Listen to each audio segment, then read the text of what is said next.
In a world today where in many countries children are severely deprived of play, and you call it play deficit syndrome, right? Yes, I sometimes refer to this as play deficit disorder, and children are. There's a lot of reasons for this, and one could go on forever, and it's somewhat different in different countries, but part of it has to do with the increased weight of schooling. There's more and more time spent in school, more and more time spent in homework.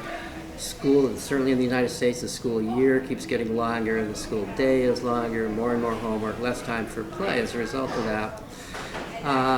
But then in addition to that, partly because of the power of school, parents have developed the view that children are better off if they're doing something that's adult-directed even when they're outside of school.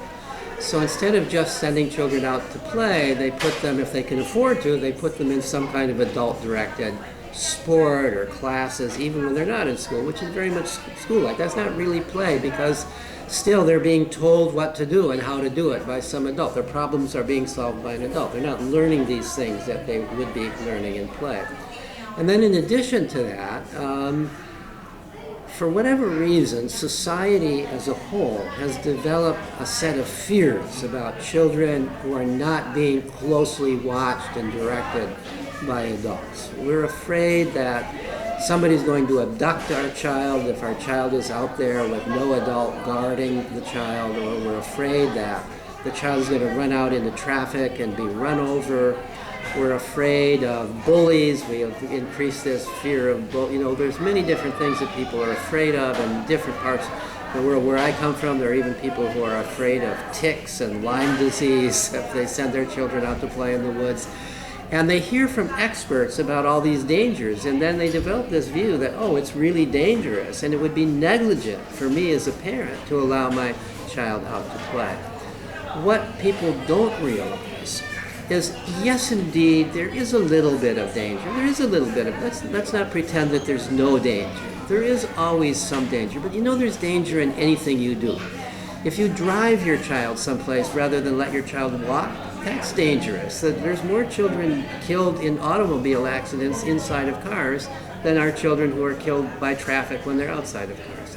There's danger in staying home, but the long-term danger of depriving your child of the opportunity for real play is the serious danger. That's the danger of your child becoming depressed, your child becoming anxious, your child not developing the kinds of skills that children develop in play, the kinds of skills that allow them to know how to deal with the real world, to know how to solve their own problems, to know how to make friends, get along well with other people.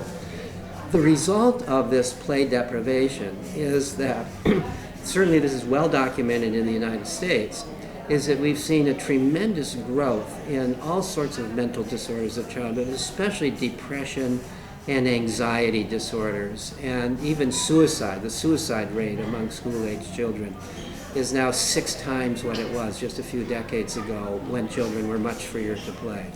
And in my writing, both my academic articles and my writing for the popular press, I talk about the reasons and the evidence for thinking that there's a link between the two. But there should be no surprise. If you take away play from children's lives, life is pretty depressing. Imagine it. Imagine being a child without play. That's pretty depressing.